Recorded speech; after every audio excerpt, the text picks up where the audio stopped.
Takdir bisa mempermainkan orang. Bab 211.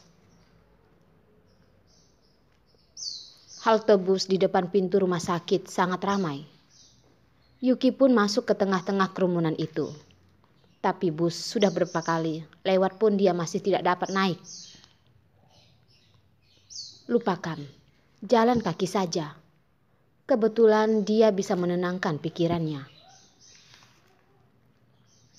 Yuki berjalan di trotoar. Dia merasa sangat bodoh dan hina.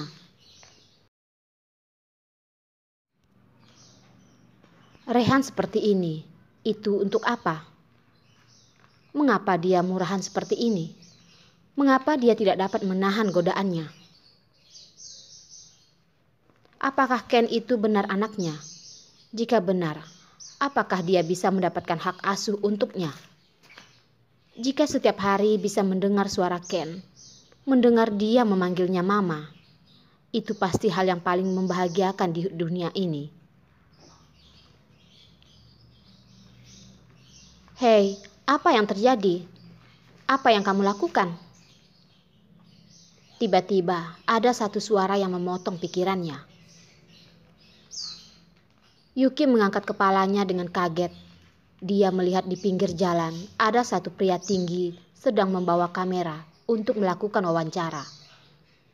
Di sekelilingnya ada orang seperti pejabat pemerintah, sedang mengelilingi pria berbaju hitam di belakangnya. Gawat, dia tidak sengaja masuk ke kamera itu. Maaf, aku tidak memperhatikan. Yuki cepat-cepat meminta maaf, lalu dia berjalan ke samping untuk menghindari kamera. Pria berbaju hitam itu menoleh ke belakang. Matanya yang berwarna oranye itu menatap pandangan Yuki. Yuki? Stephen? Mereka berdua saling memanggil dan menatap dengan bersamaan. Mereka pun sedikit terkejut. Yuki melihat Stephen, hatinya sedikit sakit. Selama 5 tahun dia berusaha melupakannya. Tapi dia sekarang semakin elegan dan luar biasa. Sama seperti tahun itu. Pejabat di sekelilingnya saling melihat satu sama lain. Mereka tidak mengerti wanita yang tiba-tiba masuk ke kamera itu siapa. Tidak disangka, seorang Stephen yang introverti bisa senang sampai bibirnya gemetar. Yuki, kamu kemana saja? Kalimat pertama yang diucapkan Stephen adalah pertanyaan ini. Suaranya gemetaran, seperti sedang menahan rasa sakit dan debaran jantung. 5 tahun ini, dia diam-diam mencari Yuki beberapa kali. Tetapi tidak ada informasi sama sekali.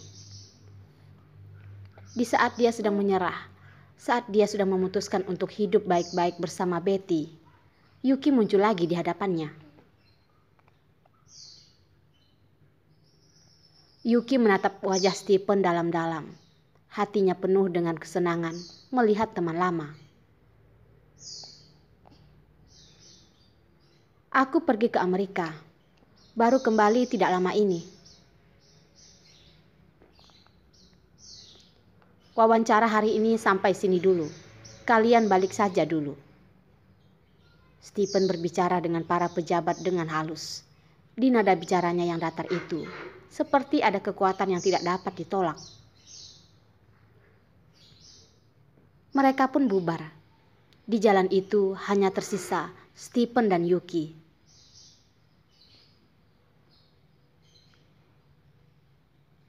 Kamu sudah menikah? Mereka berdua bicara bersamaan. Ingatan yang tidak asing itu kembali lagi.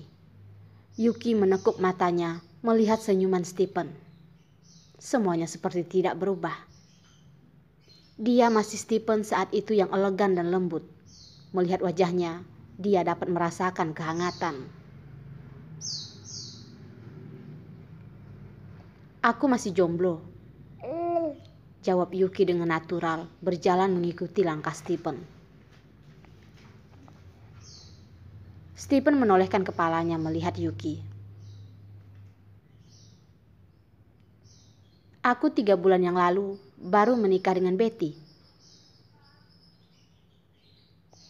Hati Yuki bergerak sedikit dan bertanya.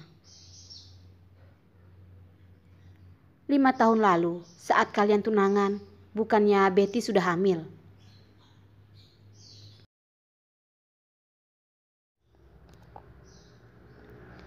Stephen langsung mengerti maksud dari pertanyaan Yuki. Anakku sudah hampir umur 5 tahun, tapi 3 bulan lalu aku baru resmi menikah dengan Betty. Dia memiringkan kepalanya, mencari mata Yuki, tetapi Yuki selalu menghindar. Dia sudah tidak memenuhi syarat lagi. Dia sudah menunggunya 5 tahun. Selalu tidak bersedia menikah dengan Betty. Tetapi pada akhirnya dia menyerah. Akhirnya setelah 3 bulan menikah dengan Betty, Yuki muncul di hadapannya. Takdir terkadang memang dapat mempermainkan orang. Suasana di sana tiba-tiba menjadi berat.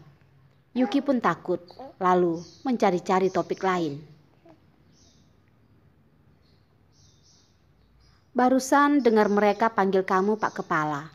Jangan-jangan kamu kepala rumah sakit itu? Yuki menunjuk bangunan rumah sakit tinggi yang tidak jauh itu. Stephen pun tertawa.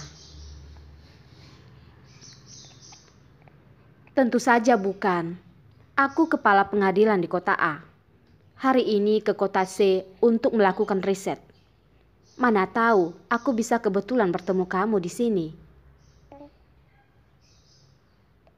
Ternyata Stephen sudah pindah ke kota A. Pantas saja, sudah lama tidak melihat berita tentangnya. Yuki menurunkan matanya. Kalimatnya itu membuat dia sedikit sedih. Yuki, apa kamu sekarang ada waktu? Kita minum teh sebentar. Hari ini benar-benar kebetulan sekali. Stephen mengajaknya dengan tersenyum. Yuki menganggukkan kepalanya. Baiklah.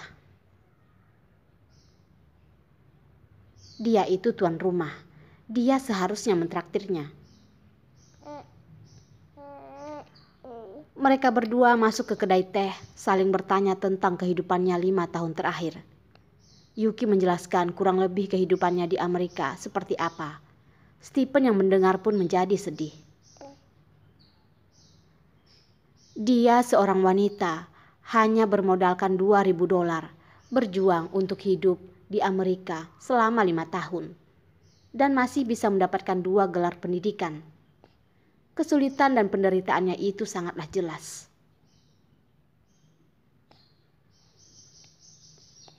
Yuki, kamu benar-benar tidak mudah. Stephen melihat Yuki dengan penuh perasaan. Matanya pun penuh dengan kelembutan. Yuki tertawa malu dilihat seperti itu oleh Stephen. Teman-temanku di sana semua juga seperti itu. Kehidupan belajar sambil bekerja sebenarnya juga tidak sesulit itu kok.